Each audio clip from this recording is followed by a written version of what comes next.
एक समय की बात है, एक गुरु और एक शिष्य किसी गांव से गुजर रहे थे। काफी देर चलने के बाद उनको प्यास लगने लगी तो वह एक खेत पर जा पहुंचे।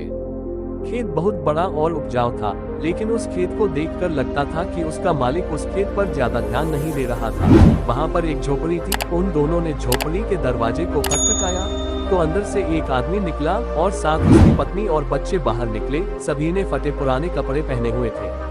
गुरुजी ने बहुत ही विनम्र निवेदन किया, क्या हमें पीने का पानी मिल सकता है? किसान ने उन दोनों को पानी पिलाया।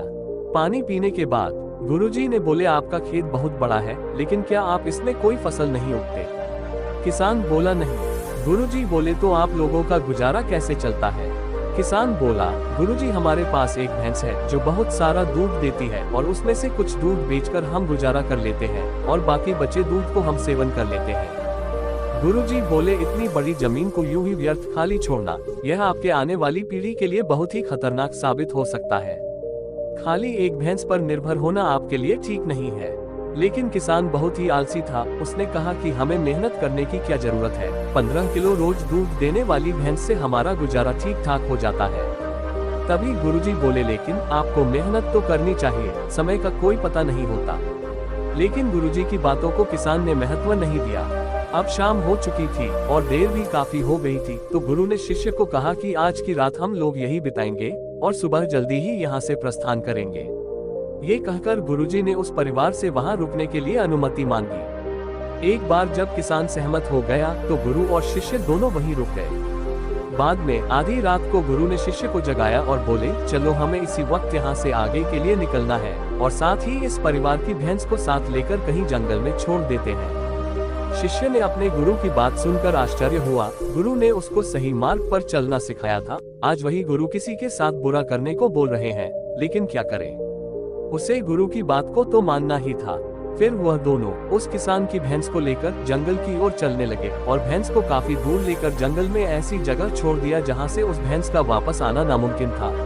इस घटना के बाद शिष्य का मन बेचैन सा रहने लगा। लगभग 6 से 7 वर्ष बाद वह शिष्य ने एक बड़ा गुरु बन गया था, लेकिन उनकी मन में उस दिन गुरुजी के द्वारा की गई गलती अभी भी याद था। तो उसने सोचा, क्यों ना उस किसान से मिला जाए। अब तक तो वह बर्बाद हो चुका होगा, उसकी आर्थिक मदद करके उस दिन गुरुजी के द्वारा की गई गलती को सुधारा जा सके। शिष्य उस किसान की मदद करने के लिए निकल पड़ा और काफी देर चलने के बाद वह किसान के घर पहुंच गया। लेकिन वहां पर पहुंचकर वह बहुत ही ज्यादा आश्चर्यचकित हो गया। जो खेत खाली पड़ा रहता था, वहाँ उसने बहुत ही हरियाली देखी। एक तरफ गेहूं की खेती तो दूसरी तरफ बड़े बड़े फलों के पेड़ लगे हुए थे और साथ ही एक अच्छा सा बड़ा सा घर बना हुआ था। ये सब देखकर शिष्य ने सोचा कि लगता है वह किसान और उसका परिवार उस भैंस के चले जाने के बाद सब कुछ बेचकर चले गए होगा। तभी यह सब सोचकर वह शिष्य वहां से वापस जाने लगा, लेकिन अचानक इस किसान को देखा जिसके घर में वह और गुरु रात को रुके थे। तभी शिष्य ने उस किसान से पूछा, अब आपका जीवन कैसा चल रहा है और अब आप क्या काम कर रहे हैं? क्या आपने मुझे पहचाना? कई साल पहले एक रात को मैं और मेरे गुरुजी आपके घर रुके थे। तभी किसान मायूस होकर बोला, हाँ कैसे भूल सकता हूँ उस रात को जब आप दोनों बिना बताए यहाँ से चले गए थे, और साथ ही उस रात हमारी भैंस भी न जाने कहाँ चली गई थी और आज तक वापस नहीं आई। काफी दिनों तक हम इसी बात को लेकर परेशान रहे कि अब घर का गुजारा कैसे चलेगा। और कई साल खाली बैठकर एक भैंस पर निर्भर रहकर हम सब बहुत ही ज्यादा आलसी हो गए थे। लेकिन तभी मुझे तुम्हारे गुरुजी की बात याद आई। उन्होंने भी यही कहा था कि एक भैंस पर निर्भर रहना आपके लिए आने वाले समय पर भारी पड़ सकता है। लेकिन उस समय मैंने उनकी एक न सुनी। लेकिन भैंस के जाने के बाद फिर मैं जंगल से लकड़ियां काटकर बाजार में बेचना शुरू किया और धीरे धीरे पैसे बचाकर उन पैसों को अपने खेतों में लगाने लगा। फिर धीरे धीरे मैं फलों के पेड़ लगाना शुरू किया। ऐसे करते करते आज मैं गांव का बड़ा व्यापारी बन गया और मेरा जीवन बदल गया। आपके गुरुजी ने मुझे सही कहा था, अगर उस दिन मेरी भैंस नहीं गई होती तो शायद ये सब कुछ आज मेरे साथ नहीं होता और मेरा जीवन भी इतना ना बदलता।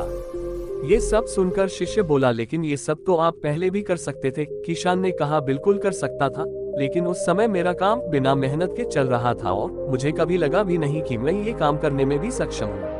इसलिए मैंने कभी कुछ अलग करने की कोशिश भी नहीं की। लेकिन जब मेरे पास कोई और चारा नहीं था तो मुझे लगा कि मुझे कोई और दूसरा काम शुरू करना चाहिए, जिससे कि मैं अपने परिवार का अच्छे से पालन पोषण करूं। तब मैंने अपने मन में ठान लिया कि अब तो कुछ करना ही है, और जो भी करूंगा पूरी मेहनत से करूंगा और पूरी ईमानदारी से करूंगा। इसी तरह आज मैं सफलता के इस मुकाम पर पहुंचा। कहानी से सीख। दोस्तों, कहीं आपकी जिंदगी में इस भैंस की तरह कोई रुकावट तो नहीं है जो आपको एक अच्छी जिंदगी जीने से रोक रही है। अगर आपको ऐसा लगता है तो आगे बढ़ने की हिम्मत करिए और कुछ अलग करके दुनिया को दिखाए, क्योंकि हर किसी इंसान में होता है हुनर, बस जरूरत है उस हुनर को बाहर निकालने की, उसे पहचानने की।